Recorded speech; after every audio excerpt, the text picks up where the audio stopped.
CMR shopping mall biggest festive ధమాకా గంటకు బహుమతులు గెలుచుకోండి. నమస్తే, నేను Keshav. Welcome to Suman TV.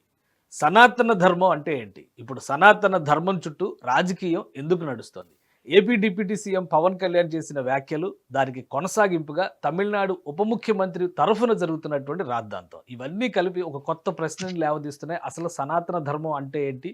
దీన్ని ఆచరించడం ఈ రోజుల్లో సాధ్యమా అనేటువంటి ప్రశ్న ఎదురవుతుంది. దీనిపైన ప్రత్యేకమైన విశ్లేషణ చూద్దాం. మనతో పాటు మాజీ డీజీపీ, అలానే ప్రముఖ సంఘ సేవకులు అరవిందరావు గారు ఉన్నారు. అరవిందరావు గారు, నమస్కారం. నమస్కారం అండి. సనాతన ధర్మము, హిందూ ధర్మం, ఈ రెండు ఒకటా, వేరువేరా? హిందూ అనే పదం తర్వాత వచ్చింది, మనకు వేరే పదం లేదు కాబట్టి రెండు ఒకటే అని తీసుకోవచ్చు, తప్పేం లేదు. ఎందుకంటే హిందూ అనే పదం తర్వాత వచ్చింది కదండి. మొట్టమొదట గ్రీక్స్ ఇండ్ అనే పదాన్ని వాడారని, ఆ ఇండ్ అనేటువంటిది హిందూ అయిందని ఒక ఇది ఉంది. బహుశా అది కూడా నిజమైనచ్చు. లేకుంటే ఈ పర్షియన్స్ వాళ్ళు సింధు నదికి ఇటువైపు ఉన్నటువంటి వాళ్ళని సింధు అనే వాళ్ళు కాకుండా హింద్ అని అంటారు. సాబను హా అన్నారు. సో ఇప్పుడు కూడా షా అనే దాన్ని ఖా అంటారు. ఆ విధంగా దాన్ని సింధ్ బదులు హిందూ అయిందని చెప్పని ఒక మాట ఉన్నది. అది ఏ విధంగానైనా కానివ్వండి, ఉపనిషత్తులు వేదాలు వీటిలో హిందూ అనే పదము మనకు ఎక్కడ కనపడదు. ఉపనిషత్తులు వేదాల్లో కనపడదు. తరువాత వచ్చినటువంటి లిటరేచర్ లో ఉంది అని అంటారు, కానీ అది కూడా ఒకటి రెండు శ్లోకాలు ఉన్నాయి కానీ, బట్ ఎక్కడ సనాతన ధర్మం అనే అన్ని చోట్ల ఉంది. సనాతన ధర్మాన్ని హిందూ ధర్మం అనడం తప్పేం లేదు. ఇంతకాలం అంటే ఒక అధికార బాధ్యతల్లో చేశారు. మీ తర్వాత రిటైర్మెంట్ తర్వాత మళ్ళీ మీరు సనాతన ధర్మం కావచ్చు, లేదా ధర్మ ప్రచారం, సంఘ సేవ, వీటిలో భాగమయ్యారు.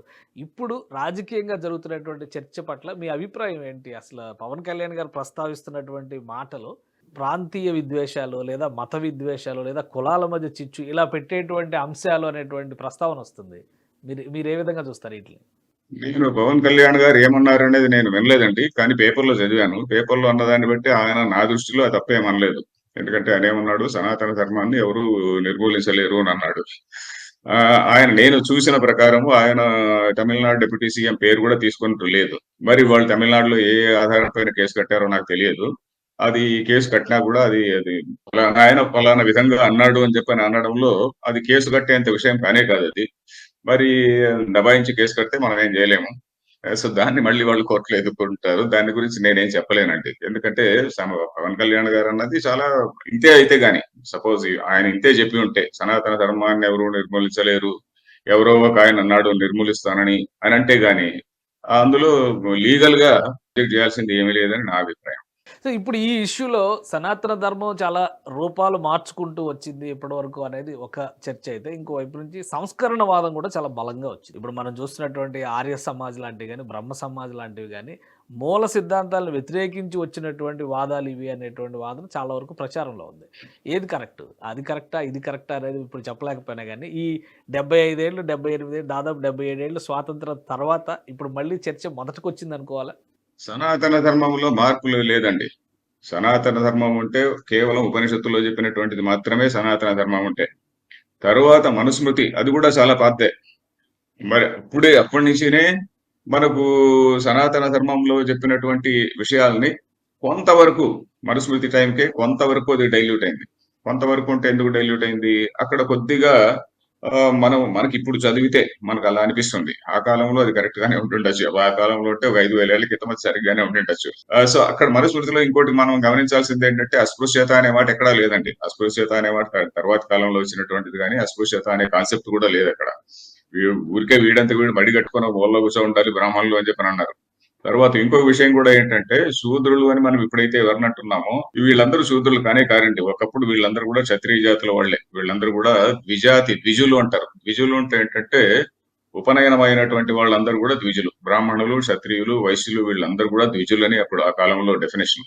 ఆ కాలంలో కాదు, ఇప్పుడు కూడా. తర్వాత ద్విజులు అనే దానికి డెఫినేషన్ మనం భగవద్గీతలో చూడొచ్చు. భగవద్గీతలో వైశ్య అనే దానికి డెఫినేషన్ చూస్తే, కృషి, గౌరక్ష్య, వాణిజ్యం, వైశ్య కర్మ స్వభావజం అన్నాడు. కృషి అంటే సేద్యం చేసుకునేటువంటి వాళ్ళు. అంటే ఆ కాలంలో సేద్యం చేసుకునేటువంటి వాళ్ళందరూ కూడా వైశ్యులు అనే కేటగిరీలో ఉండేది. వాళ్ళందరూ కూడా జంతువులు వేసుకునే వాళ్ళు. గోరక్ష అంటే ఆవులు కాచేటువంటి వాళ్ళు. శ్రీకృష్ణుడు ఉదాహరణకు ఆయన గోవులు కాచేవాడే కదండి, యాదవుడు కదండి. ఈ రోజు అయితే ఆయన మనం బీసీ అంటాము, కానీ ఆ రోజుల్లో అతను ద్విజుడు. అందుకని శాంతిపని మహర్షి దగ్గరికి వెళ్ళి కుచేలుడు అనే ఇంకొక బ్రాహ్మణుడి పక్కన ఆయన క్లాస్మేట్ గా ఉండి వేదం నేర్చుకున్నాడు కదా. సో అంతేకాకుండా వాణిజ్యం అంటే వర్తకం. ఈ వ్యాపారం చేసేటువంటి వాళ్ళు ఇప్పుడు కూడా చాలా కేటగిరీస్, ఇప్పుడు కంసాలి వాళ్ళు ఉన్నారు, అంటే గోల్డ్ స్మిత్స్, అలాగే నేత పని వాళ్ళు ఉన్నారు. వాళ్ళందరూ కూడా ఇప్పుడు కూడా వేసుకుంటున్నారు. కంసాలి వాళ్ళు జందెం వేసుకుంటారు, నేత పని వాళ్ళు జందెం వేసుకుంటారు. విశ్వ బ్రాహ్మణులు అంటాం కదా, వాళ్ళు మంత్రాలు కూడా చెప్తారు. విశ్వ బ్రాహ్మణుల మీటింగ్ కి నేను కొన్నిసార్లు వెళ్ళాను. వాళ్ళ మీటింగ్లు మీరు దయచేసి వెళితే వాళ్ళు మంత్రాలన్నీ చెప్తుంటారు. పురుష సూక్తం అంతా చెప్పి అని చేస్తుంటారు అన్నమాట, పూజలు చేస్తుంటారు. కాబట్టి మనుస్మృతిలో ఉన్నటువంటి ఏదో మనుస్మృతి తరువాత వచ్చినటువంటి ఏదో కుల వివక్ష అంటున్నాం కదా, అసలు కులం అనే దాని గురించి ఎక్కడ ఏ పుస్తకంలోనూ చెప్పలేదండి. ఇది ఘంటాపథంగా నేను ఇటీవల బుక్ రాశాను. ఈ పుస్తకాన్ని కూడా నేను మీ టీవీలో ఇంటర్వ్యూకి వచ్చినప్పుడు చెప్పాను. ఈ పుస్తకాన్ని లాస్ట్ ఇయర్ ఇంగ్లీష్ లో వచ్చింది. ఇదే పుస్తకం లాస్ట్ ఇయర్ ఇంగ్లీష్ లో వచ్చింది. అది ఇంగ్లీష్ లో Indic religions challenges for survival అని వచ్చింది. ఈ 2 పుస్తకాల్లో నేను చేసినటువంటి వాదన ఏంటంటే, మన సనాతన ధర్మంలో కేవలం వర్ణము అనే దాన్ని చెప్పారు కానీ క్యాస్ట్ అంటే కులము అని మనం ఇప్పుడు ఏదైతే అంటున్నామో దాని గురించి చెప్పలేదు అని నేను ఛాలెంజ్ చేసి రాశాను. ఎక్కడన్నా ఉంటే చూపించండి అని, మనుస్మృతిలో గాని ఎక్కడైనా గాని. ఆయన ఎక్కడ చూసినా కూడా వర్ణము అనేది 4 వర్ణాలు చెప్పారంతే గాని, ఆ 4 వర్ణాలు మరి 4,000 కులాలు ఉన్నాయి అని అంటారు కదా, ఆ 4,000 కులాల గురించి ఎక్కడ ఎవరు ఏ గ్రంథంలో చెప్పలేదు. వర్ణ సంకరం జరిగినందువల్ల వాళ్ళు రకరకాలైనటువంటి ప్లేసెస్ లో చేర్చబడ్డారు అంతేగాని, మనుస్మృతి రాసే టైంకి మీరు దయచేసి మనుస్మృతి చదవండి. ఎందుకంటే నా దగ్గర మనుస్మృతి ఉన్నది, దాని కామెంటరీస్ తో పాటు నేను చదువుతున్నా కూడా. నెక్స్ట్ యాక్చువల్లీ దాని గురించి కొన్ని టాక్స్ కూడా ఇవ్వాలనుకుంటున్నా. ఎందుకంటే దాన్ని చాలా మిస్అండర్స్టాండ్ చేసుకున్నాం. ఏదో 2-3 వాక్యాలు తీసుకొని, 2-3 శ్లోకాలు తీసుకొని. సో దానిలో ఉన్నది మనం చూస్తే గానీ ఎన్నో విషయాలు చెప్పారు. సో ఎనీవే, దానిలో కేవలం వర్ణాల గురించి చెప్పారు. ప్రస్తావన చేశారు. Right right thank you Aravind Rao గారు, మీ అభిప్రాయాలు తెలియజేసినందుకు. ఇది సనాతన ధర్మానికి సంబంధించి దేశవ్యాప్త చర్చ జరగడం వల్ల ఖచ్చితంగా ధర్మానికి ప్రయోజనం జరుగుతుందని ఆయన విశ్లేషిస్తున్నారు. మరోవైపు అపోహలు పెరిగిపోవడం వల్లనే సనాతన ధర్మాన్ని వ్యతిరేకించేవారు ఉన్నారు తప్ప సనాతన ధర్మం ప్రతి ఒక్కరిని తనలో కలుపుకునే మూల సూత్రాన్ని ప్రబోధిస్తుందని, దీని గురించి అధ్యయనం చేస్తే అసలు వాస్తవాలు బయటపడతాయని అరవిందరావు గారు చెప్తున్నారు. ఇది స్పెషల్ డిస్కషన్. Keep watching.